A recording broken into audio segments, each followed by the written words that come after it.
¿Cómo puede contarse la historia de Europa? Un continente que ha redibujado tantas veces sus diversas fronteras. Aquí nacieron civilizaciones asombrosas que moldearon la historia mundial. Es una colección de ideas contrastantes, de tradiciones y culturas milenarias. Sus camposantos tienen innumerables historias para contar.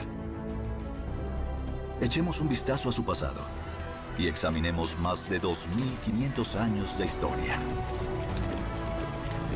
¿Qué llegó a ser? ¿Qué queda? ¿Qué será? El continente europeo nunca ha estado unido. Es un lugar de conflictos y cooperación. Su diversidad lo ha hecho fuerte.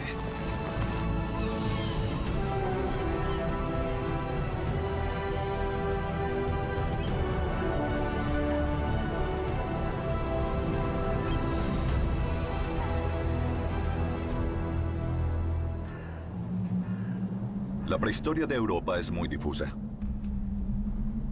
De ella solo quedan en pie monumentos como Stonehenge, en Inglaterra. Durante más de 4000 años, ha marcado el comienzo del verano. Sigue siendo un monumento mágico en la actualidad. Y un espectáculo para las masas.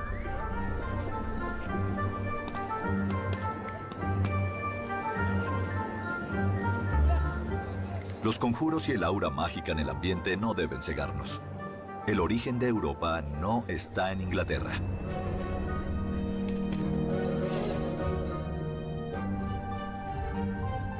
Mientras los europeos vivían la Edad de Piedra, más al oriente se construían las primeras ciudades y pirámides, y también se inventaban formas de escritura.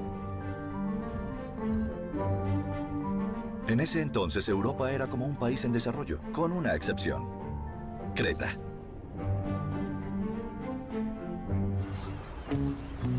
En Creta hay evidencias por todas partes de que la isla aún está orgullosa de su cultura y de su antigua grandeza. Sin embargo, esta tiene mucho más que ofrecer que simples recuerdos. Hace 4000 años era un sitio comercial de gran importancia, gracias a su ubicación en el Mediterráneo. Y gracias a algo que sobrevive aquí desde hace siglos: las aceitunas. Estas son la base del famoso aceite de oliva de Creta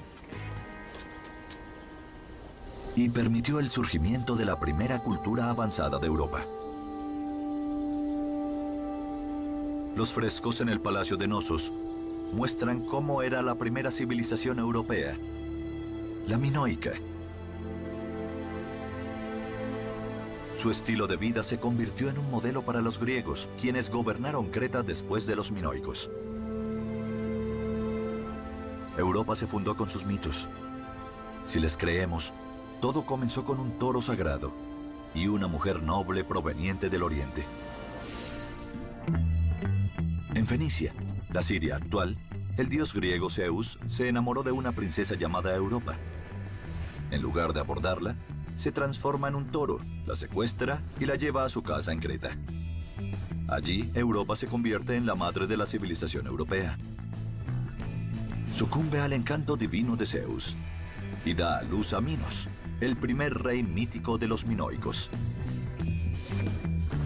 El toro era un animal sagrado de la Creta minoica. El culto al toro jugaba un gran papel en los siglos II y III a.C. La mitología griega habla de Zeus, quien secuestra a Europa transformado en toro y la trae a Creta. Desde entonces hemos sido llamados europeos. Los minoicos son los primeros europeos que leen y escriben. Incluso imprimieron los símbolos del disco de Festo en arcilla, casi 3000 años antes de la invención de la impresión moderna. Aunque el disco es aceptado como auténtico, algunos estudiosos creen que es una falsificación. Sin embargo, los europeos también le robaron sus formas de escritura a los fenicios. El alfabeto de Oriente es la madre de todos los alfabetos europeos.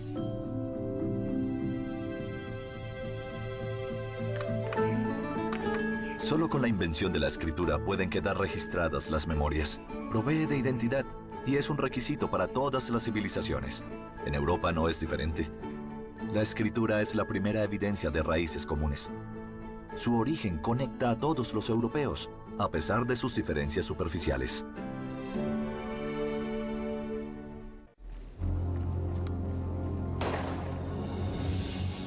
Un maratón nos lleva a otra raíz de la civilización europea. Es un recordatorio de una lucha antigua entre los griegos y los persas por el futuro del continente. En el año 490 a.C., los soldados de Atenas toman sus posiciones en la ciudad costera griega de Maratón. Quieren defender la libertad de las grandes ciudades-estado griegas de la gran tiranía del imperio persa.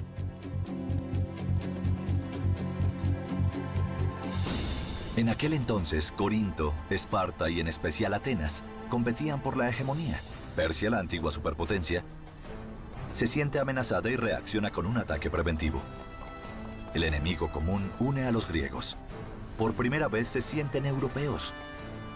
Y por primera vez llaman Europa a un lugar que comparten. Es el nacimiento de Europa como una comunidad. El ataque es la mejor defensa. Con esta estrategia, los atenienses vencieron a los persas. El futuro del continente se decidió en las arenas de Maratón.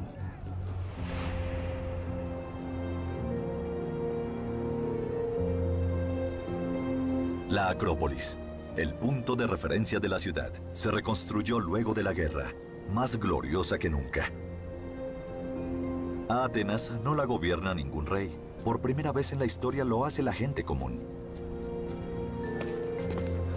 A cambio de su servicio militar, los ciudadanos reciben una voz política. La democracia de Atenas no es perfecta. Está gobernada por hombres. Las mujeres y los esclavos no tienen voz. Para todos los demás, la participación en asambleas es un deber cívico. Al principio muchos se burlan de la democracia como la ley de la chusma. Sin embargo, luego de la victoria en Maratón se queda de forma permanente. Es una victoria para la democracia ateniense. La experiencia de combate de Atenas y el intento de encontrar soluciones conjuntas durante la preparación de la guerra fueron un requisito crucial para el surgimiento de la democracia. Es así como los ciudadanos de las otras ciudades-estado tuvieron experiencias similares, pero en Atenas se llegó a la democracia más rápido, lo que nos lleva a creer que fue allí donde surgió la democracia. Al menos en el exterior, los templos de la democracia modernos de Europa nos recuerdan a la antigua Grecia. Pero, a diferencia de hoy, los atenienses no votaban por sus representantes, hacían su propia política.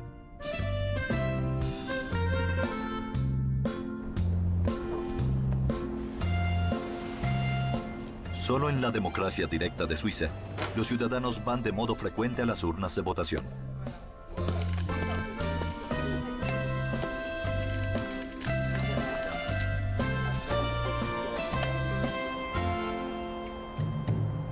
Los griegos no solo enseñan a Europa sobre democracia, también establecen estándares en arte y cultura.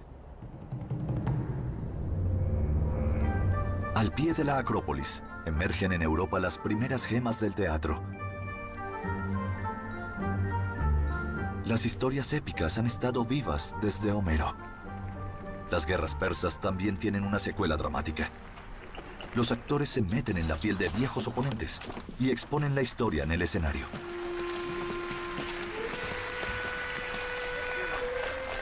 Tras bastidores se encuentra Esquilo, un veterano de la batalla de Maratón, apoyado por Pericles, un joven político. El dramaturgo quiere ganar la competencia de poetas que los atenienses se realizan cada año en honor al dios Dionisio. Esquilo no sobresalió en el campo de batalla, pero quiere hacerse inmortal con su obra.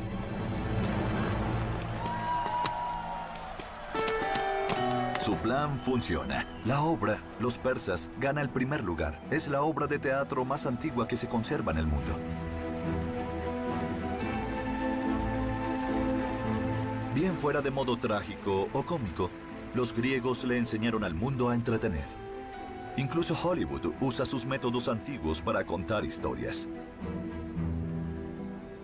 Como dijo Aristóteles, el teatro es la limpieza del alma. Las historias que se cuentan tienen su origen en mitos. Se ocupan de conflictos que no solo pueden ser resueltos por dioses, sino también por humanos. Ese es un pensamiento elevado. El mensaje de que hay soluciones para cada conflicto lleva a la sanación del espíritu.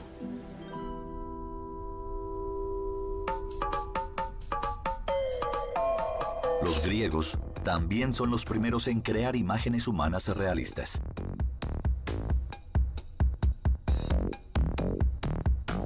Las estatuas antiguas, con sus proporciones ideales, representan un ideal de belleza que sigue vigente hoy en día, pero que rara vez existe. Es un patrón de belleza que se ha mantenido constante durante siglos por el desarrollo artístico permanente. Son casi demasiado hermosas para ser reales.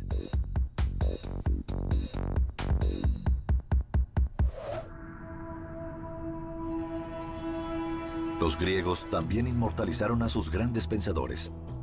Los retratos de los filósofos Sócrates, Platón y Aristóteles tienen rostros únicos. Lo celebran a cada uno de ellos. En lo profundo de la memoria de los europeos está su visión y comprensión del mundo. Todo se mide y se cuestiona. Desde una edad temprana, aprenden a comprender el entorno a través del pensamiento y la observación. Así es como proponen las primeras leyes naturales. Los investigadores europeos modernos se basan en sus métodos. Trátese de Copérnico, Galileo,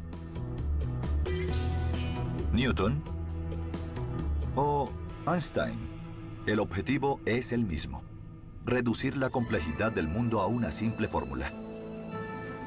Los griegos se reúnen en Olimpia cada 4 años para medir sus fuerzas de forma pacífica.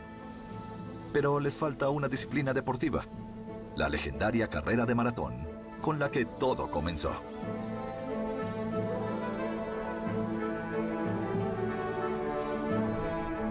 Solo en 1896, la famosa carrera de larga distancia forma parte de las Olimpiadas, en los primeros Juegos modernos en Atenas.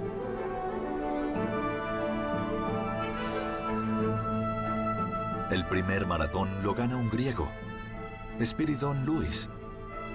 Hasta la actualidad, los helenos lo veneran como un héroe.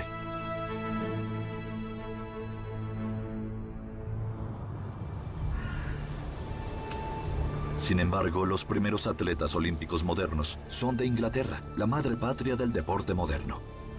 En 1612, los atletas de todo Albión viajan a los Juegos Olímpicos de Coswood, en el corazón de Inglaterra.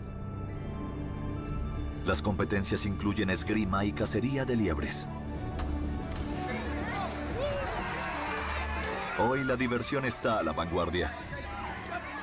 Aunque la disciplina principal no es tanto para caballeros, sino más bien para sujetos rudos: patear espinillas.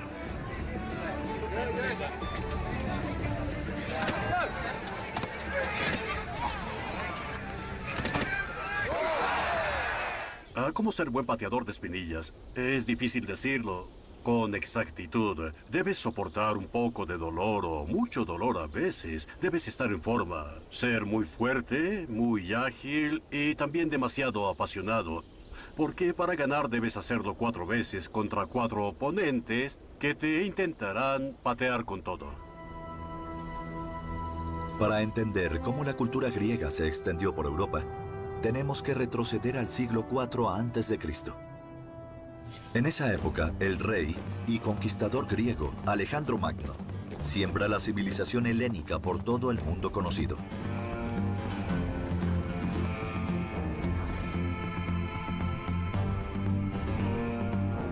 Lucha contra los persas y se convierte en el primer europeo en gobernar un imperio, pero en Asia.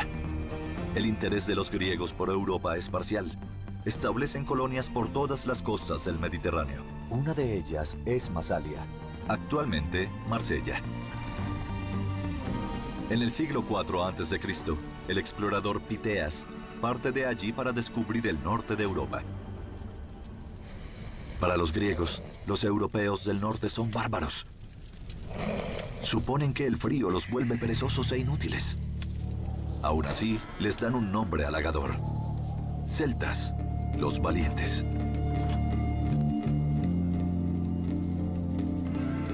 Los griegos no quieren guerrear, sino a hacer negocios.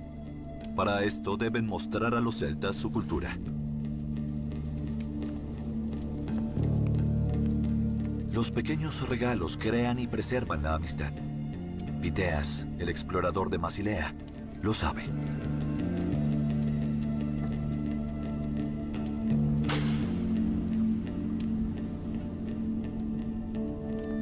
no siempre es fácil civilizar al salvaje norte de Europa.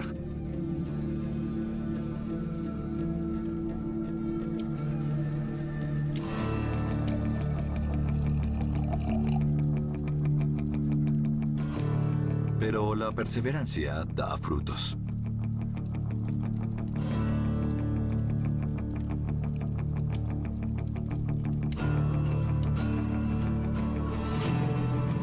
Los celtas adquieren el gusto por el estilo de vida mediterráneo, en especial por el vino griego. Hoy, los descendientes franceses de los celtas superan a los griegos, no solo en el consumo, sino también en la producción de vino.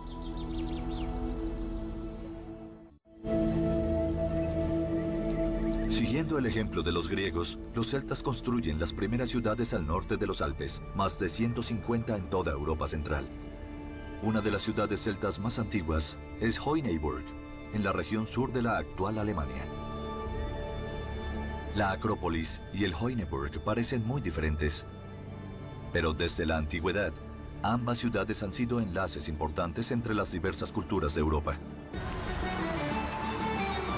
Los celtas florecieron en las naciones modernas. Sus descendientes viven principalmente en Britania, Escocia, Irlanda y Gales. Pero también tienen su propio sentido de identidad céltica. Lo que los une a través de todas sus fronteras es su cultura común.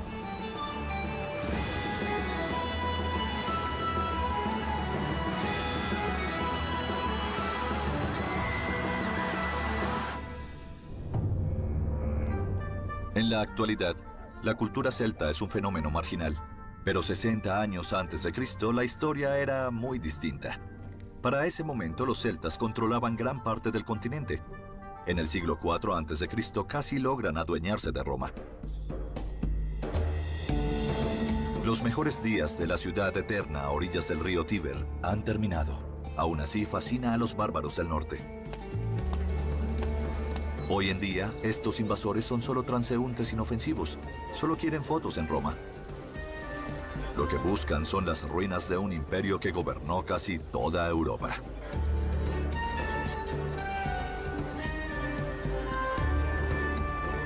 El modelo a seguir para los romanos son los griegos, lo que es evidente en la arquitectura.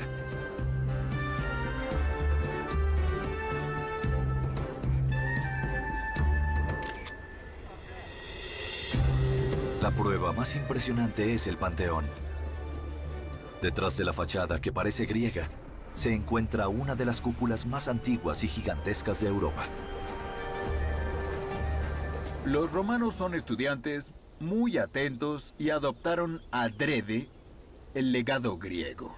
Ellos difundieron su cultura por todas las regiones de Europa, porque los romanos reconocieron las contribuciones únicas de los griegos, ya sea en la educación, la literatura o también en el teatro. Esto significa que muchos de los logros de los griegos fueron absorbidos y retransmitidos por los romanos.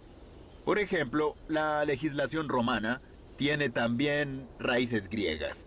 Los romanos conservaron la herencia griega para la posteridad. En todas las áreas, los romanos se orientaron por los griegos.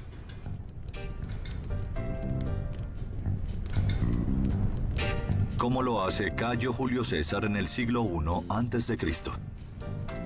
Él predice un gran futuro, para sí mismo y para Roma. Le gustaría ser un conquistador, como Alejandro Magno, pero está condenado a mantenerse inmóvil. Antes de que pueda hacer historia, debe completar la carrera requerida en el servicio civil. Se mete en todo tipo de problemas y no escatima en costos para lograr avanzar. Gasta un dineral en sobornos. Lo que necesita ahora es una guerra, para ganar notoriedad y llenar sus vaciados bolsillos.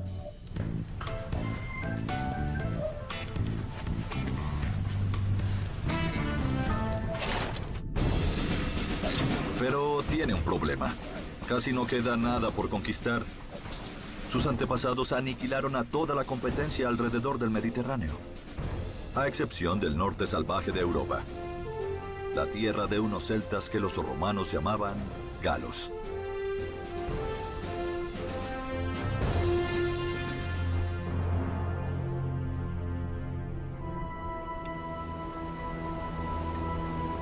En lo que ahora es Francia, el gobernante celta Vercingétorix se enfrenta a las legiones de Julio César. Sin embargo, la postura ganadora es engañosa. La Galia debe ceder. Luego de 6 años de guerra, Vercingétorix se rinde. Los galos, su gente, son asimilados por el Imperio Romano. Julio César unió a Europa por la fuerza. Antes de poder llevar la corona de laureles, debe aplastar a sus enemigos en Roma. Solo después de una dura guerra civil, contra sus propios compatriotas puede centrarse en su objetivo final, convertirse en el único gobernante de Roma. La sangre marca su camino. Admite tener más de 1 millón de muertos en su conciencia. Julio César no siente remordimientos. Al contrario, se deja celebrar con un desfile por la victoria. Con esta demostración de poder, la multitud lo verá como un hombre fuerte. Es por eso que presenta su trofeo más importante, Vercingétorix. Lo mantuvo vivo solo para este momento. El mismo Julio César se viste de Júpiter, el dios principal de los romanos. Tras su estela, llega una nueva idea a Europa: la idea del imperio. Hasta el momento, Roma era una república gobernada por la aristocracia. Sin embargo, los senadores le otorgan a Julio César el control total al nombrarlo dictador de por vida. El enfoque de Julio César le brinda no solo fama, sino también numerosos enemigos, y finalmente es asesinado por sus adversarios políticos. Pero incluso el tiranicidio no puede salvar la república. Augusto, el hijo adoptivo de César, toma el poder y se convierte en el primer emperador. Desde la época romana hasta el siglo XX, varios gobernantes se han mostrado como césares. Los cáiseres, los zares y otros emperadores lo hicieron. El dictador es el modelo de muchos líderes polémicos de Europa. En la historia de Europa hay un contraste constante entre la idea generalizada del imperio y la realidad pluralista que se tiene de Europa, rechazando ideas imperialistas. De modo que al final, todos los grandes imperios europeos fracasan sin remedio. Esto comienza incluso antes de que se pueda hablar de Europa, con Carlomagno, y sucede lo mismo con Napoleón, y finalmente con el último gran emperador que tuvo Europa, Hitler.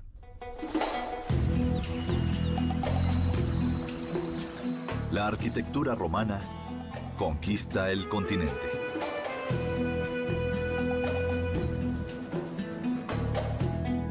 Los romanos llevan la cultura de los baños a Britania, y sus territorios colonizados disfrutan de los méritos del estilo de vida romano, aún en las provincias. El imperio deja a su paso vestigios impresionantes en la mayor parte del continente. Hasta la actualidad, los europeos del norte se asombran por los logros de los legionarios. Tanto hoy en día como en el pasado, muchos bárbaros se romanizaban de manera voluntaria. Un ejemplo es el Festival Romano en Trier. Sin embargo, los romanos tienen mucho más que ofrecer que solo pan y circo. Ellos formaron el sentido europeo de la justicia. Aplican la regla indubio pro reo, la presunción de inocencia para el acusado. Y hasta la actualidad el latín se usa en muchas cortes. El Imperio Romano es el primer estado del continente que se rige por las leyes. Ante la ley, todos los ciudadanos son iguales. Un gran avance. El derecho civil romano fue una herramienta esencial para integrar a los nuevos ciudadanos, fueran estos unidos al imperio, a la fuerza o de forma voluntaria. Cubría los impuestos, los privilegios legales, el derecho al voto, así que uno pertenecía a un grupo privilegiado del imperio romano y todos querían disfrutar del privilegio de obtener esta ciudadanía. Por primera vez, el Imperio Romano unió gran parte de Europa, pero se extendió aún más, con su epicentro en el Mediterráneo, o como le decían los romanos, Mare Nostrum. Pero no todos los europeos querían unirse al imperio. La gente de la actual Alemania y de Escocia se resistieron con dureza. En vez de ceder ante los bárbaros, como los llamaban, los romanos construyeron la primera Europa fortificada. Al norte de Britania se separaron de estos con el muro de Adriano. También construyen un límite fronterizo a lo largo de los ríos Rin y Danubio, los limes, un límite fronterizo que divide el continente.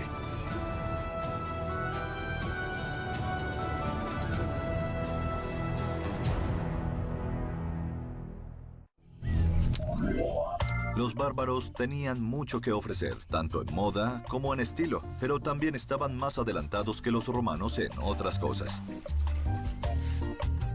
Puede que los romanos tuvieran una mayor cultura del baño, pero al principio no usaban jabón. Los galos y los germanos inventaron este artículo de aseo personal, aunque solo lo usaran para domar sus rebeldes cabelleras.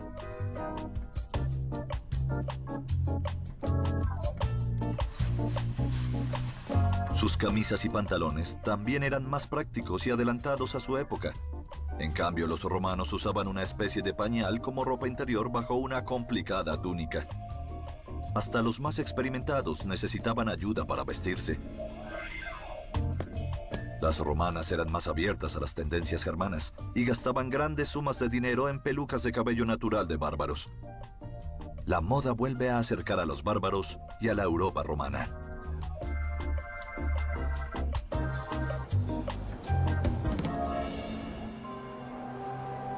Hoy en día, Europa es un continente de iglesias.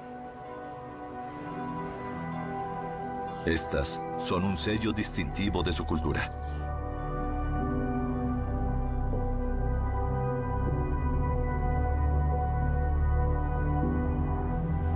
Pero hace falta mucho para que el cristianismo se imponga en Occidente. Esto no comenzó en Jerusalén, sino en York.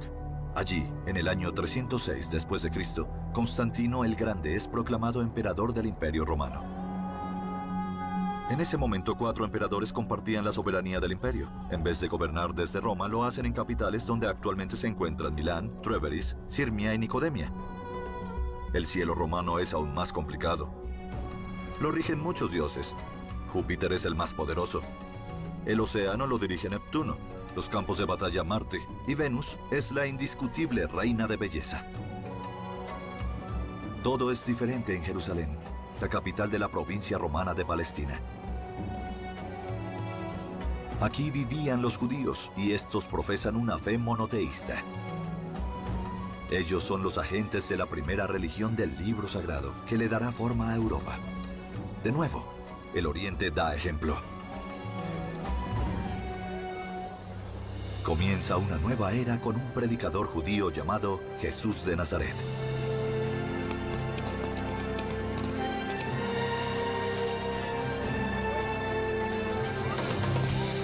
Su versión del monoteísmo causa conmoción, no solo en el templo judío de Jerusalén. Así que sus adeptos lo llevan con los romanos, que lo crucifican.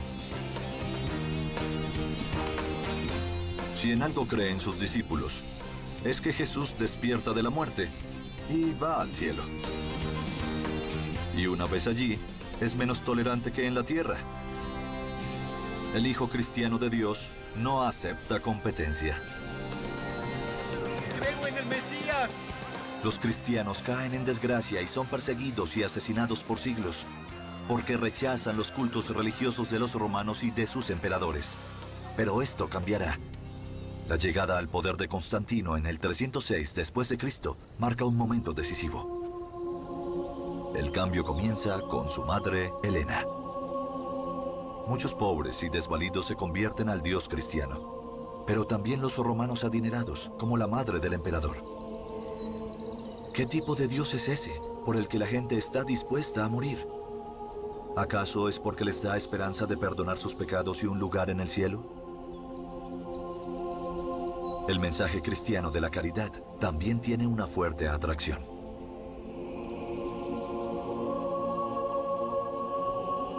Pero Constantino aún no está convencido, aunque bien le valdría recibir un poco de ayuda divina.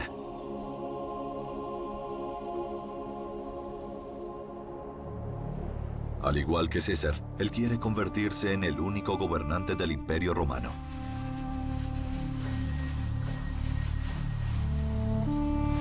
Constantino venera a Sol Invictus, el invencible dios Sol. Pero según los historiadores, él comienza a dudar de sus creencias una noche antes de la crucial batalla. Se habla de una visión.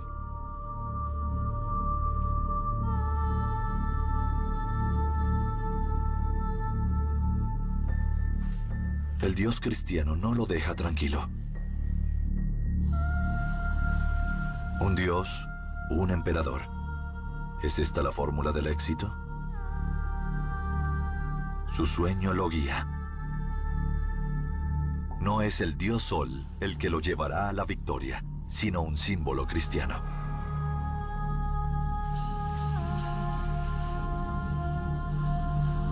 Las letras griegas Chi y Rho, una forma abreviada de la palabra Cristo.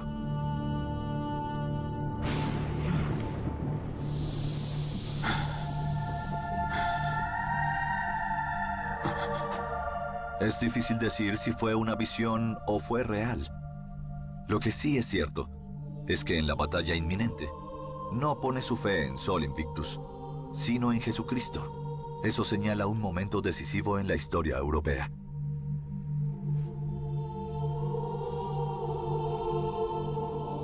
Bajo el estandarte de Cristo, Constantino gana la batalla en el puente Milvio. Una victoria crucial para él y el cristianismo.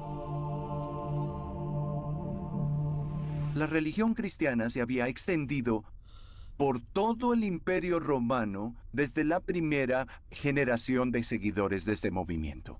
Lo vemos con el caso de los apóstoles, bien sea aquellos que acompañaron a Jesús, o bien solo de Pablo, en sus viajes a países a los que llegó al cruzar el Mediterráneo.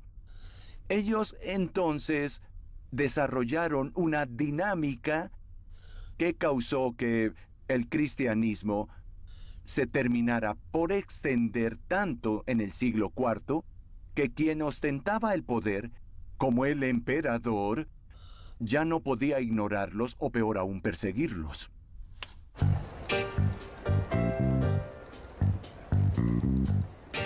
Como era costumbre en Roma, Constantino celebra su éxito con un arco triunfal. Sin embargo, hay una novedad. Por primera vez, no le acreditan la victoria a los dioses Júpiter o Marte, sino simplemente a la inspiración divina. Al emperador le importa un bledo la humildad cristiana y se vuelve inmortal con una enorme estatua. El mundo lo recordará, incluso si no hay vida eterna en el cielo.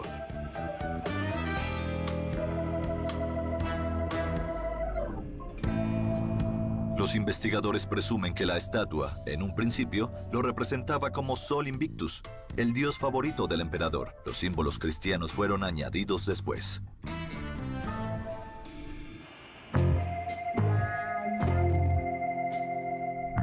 Constantino estimula la construcción de iglesias como esta, en su antigua capital imperial Trèveris. Y como siempre, él es bastante pragmático. La basílica usada por los romanos como tribunal y mercado se vuelve el prototipo de todas las iglesias cristianas.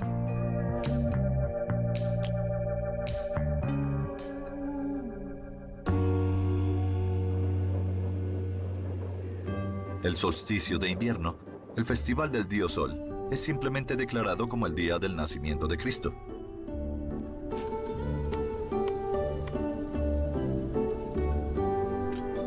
Constantino le da tanto a los paganos como a los cristianos una razón para celebrar, incluso hoy en día.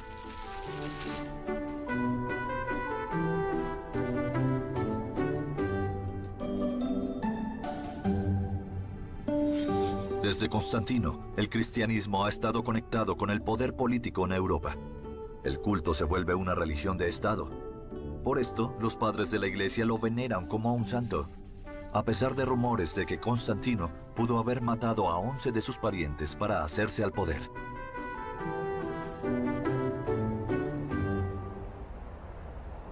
Transcurren 20 años hasta que Constantino al fin se convierte en el único emperador del Imperio Romano.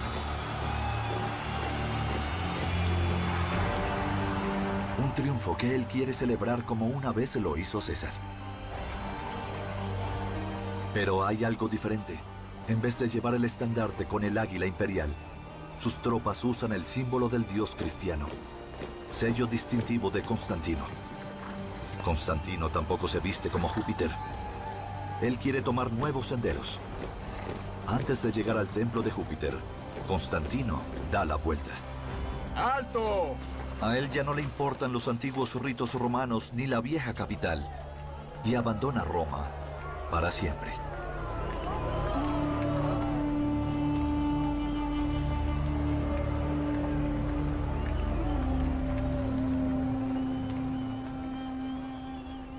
En ese entonces, desde Constantino e incluso antes que él, el imperio estaba dividido en dos mitades. Una latina y una griega. Y la verdadera capital no era Roma, era Constantinopla, que incluso llevaba su nombre. A orillas del Bósforo, él construye su nueva capital, Constantinopla, lo que hoy es Estambul. Este lugar donde convergen el oriente y el occidente fue una vez el centro de la Europa cristiana y tenía la iglesia más grande de la antigüedad, la Hagia Sofía, o Santa Madre Sofía.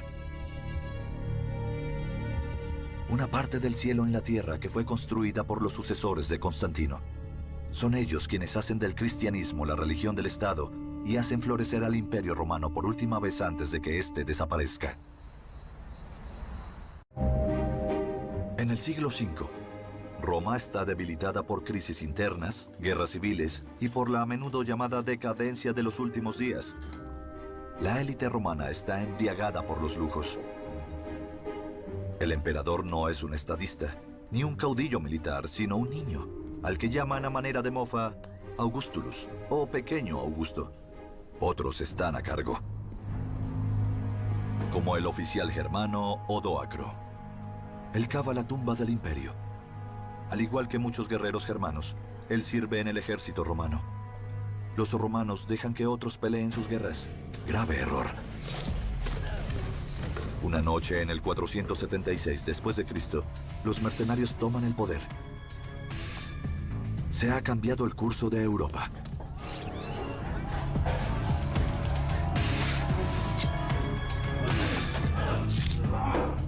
Ya no son los romanos los que deciden, sino las tribus germanas a las que los primeros, de modo despectivo, llaman bárbaros.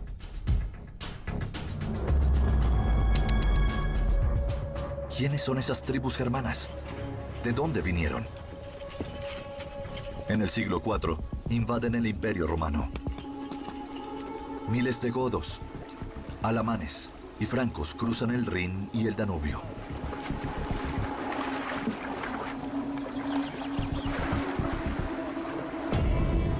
Unos jinetes del este.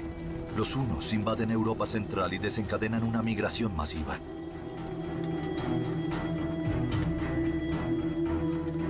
Un oficial romano reporta: pronto perderemos la cuenta de las tribus barbáricas. Esos migrantes germanos son los ancestros de muchos europeos. El Imperio Romano de Occidente es historia. Pero, ¿qué queda en pie de este? Los bárbaros cultivan la herencia romana en Europa. Incluso hoy en día esto se ve en la red de calles y ciudades de origen romano.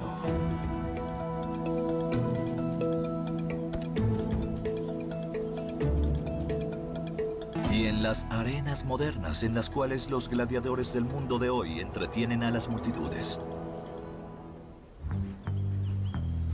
La herencia de los romanos aún vive y es inconfundible, como los arcos de triunfo de los monarcas modernos. Otras alusiones son menos obvias. Bien se trate de gobiernos autoritarios modernos, o de democracias aquí en Europa, o en el extranjero, se pueden hallar vestigios del Imperio Romano por doquier.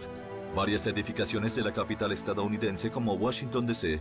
tuvieron como modelo la arquitectura de la antigua Roma. El monumento a Jefferson fue tomado del Panteón. Y la sede del Congreso y el Senado se llama Capitolio, nombre que se le daba al antiguo centro cultural de Roma. Entre los siglos IV y VI de nuestra era, Europa se estaba despedazando. Se trazan nuevas fronteras de forma violenta y nacen muchos diminutos reinos. Las invasiones bárbaras dividen el continente en pequeñas secciones, muy típicas de Europa. Luego las tribus germanas formarán muchas de las naciones modernas de Europa. Por ejemplo, los francos se establecen en lo que hoy en día es Francia, los anglos y los sajones en Inglaterra, y los godos en España e Italia. Al oriente, sin embargo, algunas partes del Imperio Romano sobreviven. Los emperadores romanos en Constantinopla se transforman en los ejecutores de la herencia romana. Augustulus es derrocado. Y el caudillo germano, Odoacro, es coronado rey de Italia.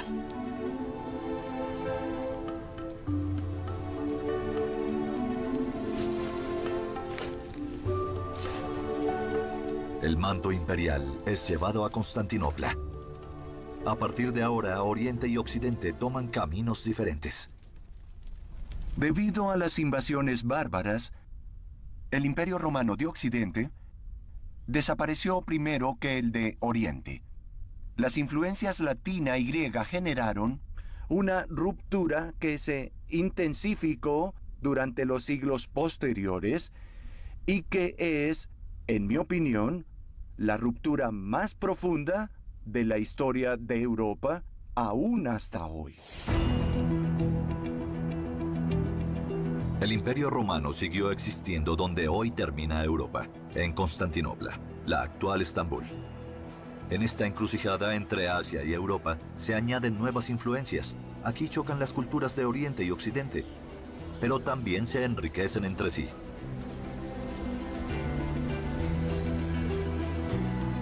Estambul ahora es parte del Islam, pero por 1000 años fue el centro oriental del cristianismo.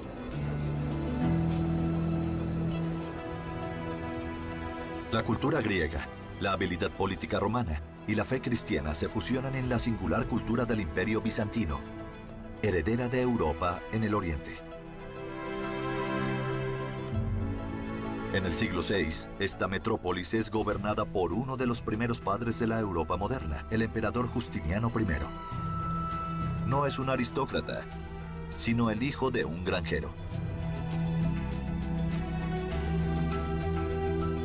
Su esposa, la emperatriz Teodora, tampoco es de origen noble. Juntos llegan al poder y dejan una huella indeleble en Europa.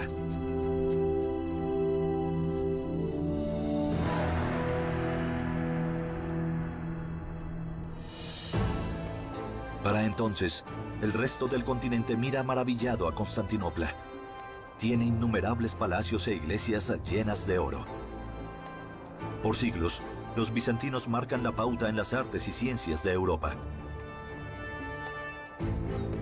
El reino está protegido contra intrusos. Un complejo sistema de fortalezas mantiene fuera a los enemigos del Oriente, a persas, hunos y árabes. En el mar, los bizantinos usan su arma secreta, el fuego griego. Es el napalm de la antigüedad, hasta arde sobre el agua.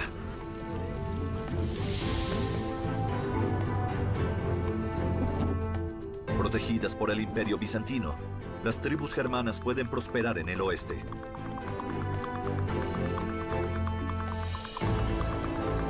Sin un Bizancio poderoso, el orden que conocemos en Europa jamás habría existido.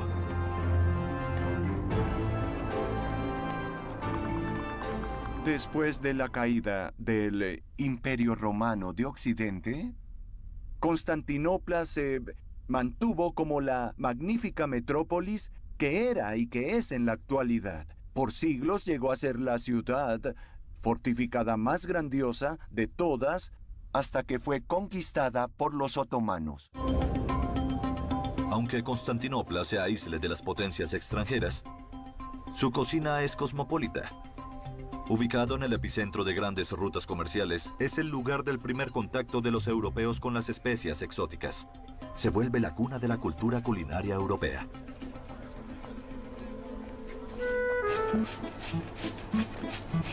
En la cocina mediterránea, en especial la griega, aún se mantiene el legado culinario.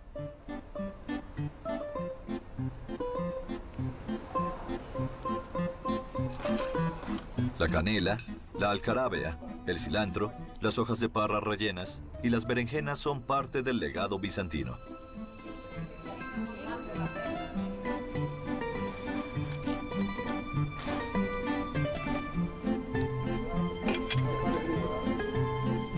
Es una fusión culinaria que combina lo mejor de ambos mundos, el oriental y el occidental.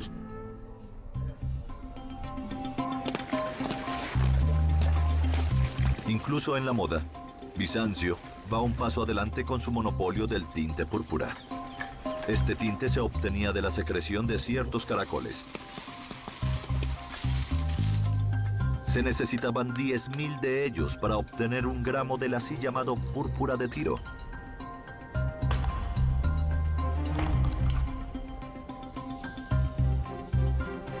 El grandioso color rojizo vale su peso en oro. Desde Julio César, el púrpura imperial es el color del poder, y solo el emperador puede usarlo. En cuanto a los usos en la vestimenta, tanto el oriente como el occidente coinciden. Incluso los líderes germanos se visten en este púrpura, de pies a cabeza. Se supone que con él se les contagia el poder de los emperadores. El popular color sigue vigente, y se ve en cardenales y obispos en Roma. En el siglo VI después de Cristo, el emperador Justiniano reconquista el Mediterráneo de las tribus germanas. El sur de España, Italia y el norte de África regresan a sus dominios. Europa no solo vuelve a crecer de manera política, sino también desarrolla un código de derecho común. Para manejar la mancomunidad bizantina, Justiniano simplifica y resume la ley romana. Su Codex Justinianus luego sentará las bases de nuestras leyes actuales.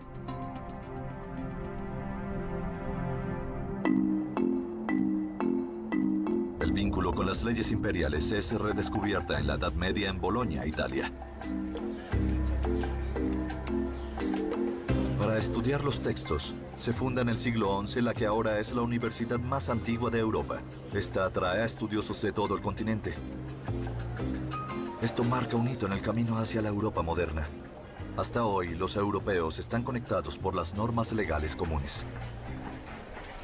La difusión del derecho romano de Justiniano a partir de la escuela de Bolonia ha introducido en Europa una matriz única, un fundamento estructural que ha construido los derechos nacionales, dando una identidad que lega la Europa medieval a la Europa moderna de la actual Unión Europea, que merece un constante y continuo reconocimiento. En el siglo VI, el desarrollo de la Europa occidental aún está en pañales.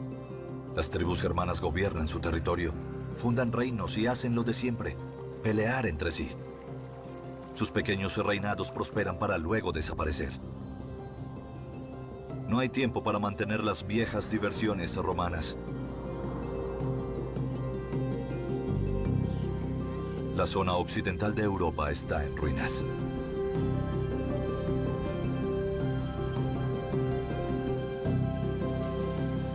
Los bárbaros se retiran a los bosques.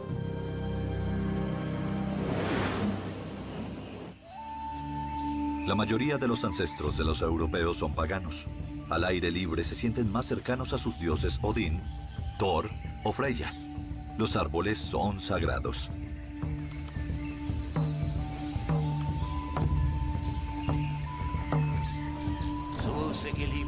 Ya no sacrifican animales.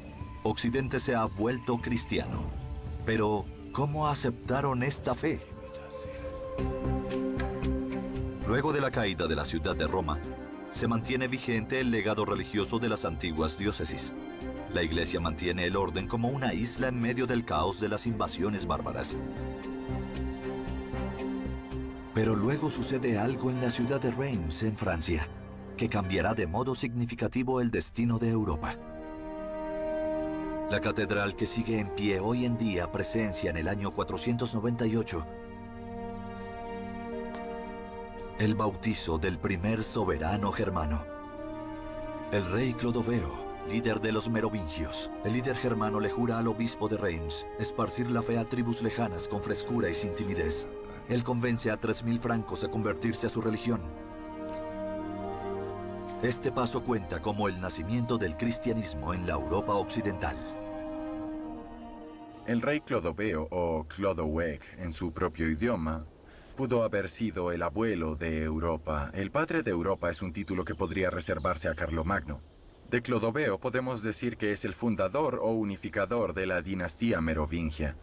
Él conquistó casi toda Galia y la bautizó Francia en honor a su tribu de francos. Unió las diversas tribus francas y lo más importante es que las convirtió al catolicismo.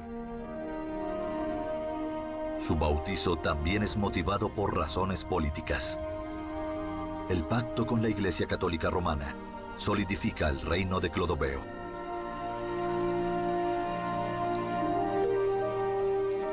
El cristianismo se convierte en un lazo de unión en Europa y también entre el Oriente y el Occidente.